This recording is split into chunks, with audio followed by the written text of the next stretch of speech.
ওইবারই শুনছি কোরবানি দেবে, যে হ্যাঁ টাকা আছে তারা দিতে পারে। মোর অত টাকা নাই যে মই কোরবানি দেব। তার চাইতে কোরবানির দিন কেজি দশে গোস্ত কিনা মাছ বইয়ে খামু, যাতে কামই। আসসালামু আলাইকুম। ওয়ালাইকুম আসসালাম। কেমন আছেন চাচা? কোরবানির চিন্তাই তো বাঁচি না, সবাই কোরবানি দেয়, মুই দিতে পারি না। চাল খাই কিনা, হাত পাতা খাই টুহাইয়া। ও ভালো কথা, তোমরা কি কোরবানি দেবা বাবা?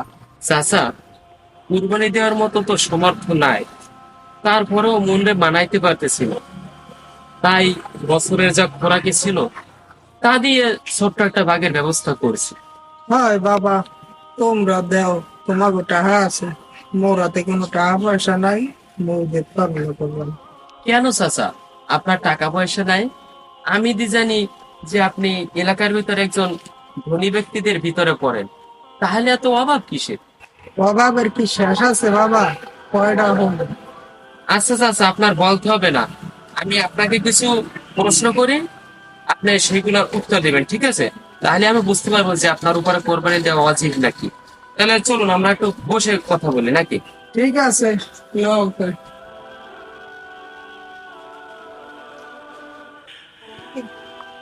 ও বাবা, কি কবা?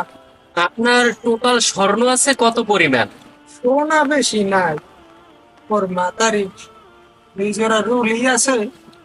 হ্যাঁ, এবার এক জোড়া রাখছে দুই, আর সেই আছে দুই তিন হাত। মোর বুড়ো গাড়ার আছে, মাইয়ে গো আছে। এই লই টুইয়া টোটাল 10-12 করি হয় নাই। আচ্ছা চাচা, রূপা? হ্যাঁ কা বাবা, তুমি এত খুশি খাইছে জিগাওটা, আবার চোখ পড়লিলেই দেবানি, মোর দি ডর। আরে চাচা না, আমি হুজুর মানুষ কি এই কাজ করতে পারি? এত আপনাকে বোঝানোর জন্য জানতে চাচ্ছি। হ্যাঁ না, ঠিক আছে, এই ফোন করতে এক স্যার আছে, এই আছে বয়সের আলে সবটা মোটা সাইজ, কেমন লাগে। আর পড়াশোনা হয় নাই এই সময়, নানা বাড়িতে দুইজন আর চার সারা দেয়। এই যে মিলেই জিলেই যেমন বক্তব্য নেই। আর টাকা? তা তো না বললেই চলে, আর আবার এই লাখ খানে টাকা আছে, হ্যাঁ আবার ব্যাংকে আলাইনি। আর আপনার সোনা রূপা টাকা বাদে অন্য কি সম্পদ আছে? সবই তো করলেন, আর কি আছে? কারণ ক্লিয়ার আছে, হ্যাঁ আবার এক খাতে দুই আর এক খাত চাল, আর গোটা দার ভবিষ্যৎ আছে। আচ্ছা চাচা, তাহলে এবার শুনুন, কুরবানি ওয়াজিব হওয়ার নেশাব হলো। নেশাব? বাবা হেরা আবার? আরে চাচা, আপনি নেশাব ছিলেন না? নেশাব হলো শর্ত বা পরিমাপ। আপনার যে পরিমাণ সম্পদ হলে কোরবানি দেওয়া ওয়াজিব হয়, সেটাকে নেশাব বল। এইবার বুঝছি। আচ্ছা তাহলে খেয়াল করে শুনুন, কোরবানি দেওয়ার নেশাব কয়েক ধাপে রয়েছে। প্রথমত যেটা, সেটা আপনার মোটামুটি ধনীরাই পারে, আর আপনি তাদের ভিতর রয়েছেন। যেমন স্বর্ণ থেকে শুরু করে আপনার বর্তমান স্বর্ণ ব্যবহার হইতেছে কতটুকু? সব মিলেই জিরে 3-4 বারি মনে হয় ব্যবহার করা হয়। 4 ভরি ব্যবহার হলে অতিরিক্ত আছে মোট 12 ভরি থেকে 8 ভরি। আর আপনার কোরবানি দেওয়ার নেশাব হলো 7.5 ভরি। এ জায়গায় আপনি পাস। ও কি বাবা? হ্যাঁ, তারপর হলো রূপা। হ্যাঁ তো বেশি না, সব মিলে 16-17 বড়ি, আর তাই সব উঠে না। 17 ভরি ব্যবহার হলে অতিরিক্ত থাকে আপনার 53 ভরি। আর মোট 70 ভরি থেকে নেশাব হলো 52.5 ভরি। তাহলে এই জায়গায় আপনি পাস। আমি আগে জানতাম না। এখন বুঝছেন তো? আর নিচে নামলাম না, আপনি উপরের লেভেলেই পাস। আর এই নেশাব পরিমাণ সম্পদ 1 বছর ধরে স্থায়ী থাকা শর্ত নয়। শর্ত হলো যে 10ই জিলহজ শুভে সাদিক থেকে 12ই জিলহজ সূর্যাস্ত পর্যন্ত এর ভিতরে যে কোনো সময় যে কোনো উপায়ে যদি আপনি এই নেশাব পরিমাণ সম্পদের মালিক হন, তাহলে আপনার উপর কোরবানি দেওয়া ওয়াজিব হয়ে যায়। আর আপনার বাধ্যতামূলক কোরবানি দিতেই হবে। সক্ষম হয়েও যদি কোনো ব্যক্তি কোরবানি না করে, এ ব্যাপারে আল্লাহর রাসূল সাল্লাল্লাহু আলাইহি ওয়াসাল্লাম কঠোর হুঁশিয়ারি করে বলেছেন।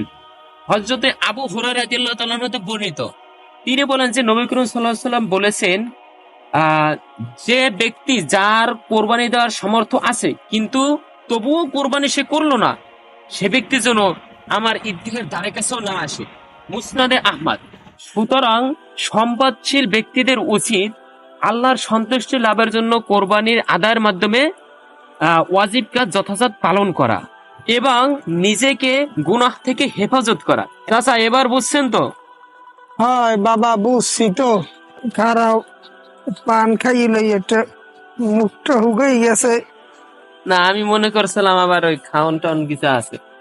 না না, এইরকমের ধারে কাছে বইয়ে তো কেউ বুঝায় নাই, আর তুমি এবছর বুঝাইছো, তা এবছর দেখি একটা দেওয়া যায়নি।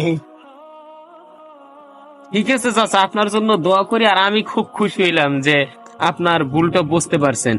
আসলে কিছু মানুষ আছে এই সম্পদ থাকা সত্ত্বেও আল্লাহর বিধান কোরবানিটাকে আদায় করে না। ঠিক আছে, আসলে এটা মারাত্মক ভুল। আজ না হয় বুঝবে কাল, সেদিন কাজ থাকবে না, কাঁদবে আর থাবড়াবে গাল। আচ্ছা বাবা, দোয়া করো। বৃষ্টিও নেমে গেল, আর বিশেষ করে আমি কিন্তু আপনার বলতে খুব খুশি হয়েছি যে আপনি বুঝতে পারছেন এজন্য। আচ্ছা ঠিক আছে, তুমিও দোয়া করো আমি যেন ভবিষ্যতে কুরবানি দিতে পারি, আল্লাহর হুকুম পালন করতে পারি। ঠিক আছে। আচ্ছা আচ্ছা, আপনি যাইতে পারবেন? ছাতি আনছেন? হ্যাঁ, খুব বৃষ্টি হইতে আছে। হ্যাঁ পারবো। আচ্ছা, তা আমার জন্য দোয়া করবেন। ঠিক আছে, ঠিক আমার আছে। ছাতি নেই, আমি যাই। ঠিক আছে, তাহলে দোয়া করো।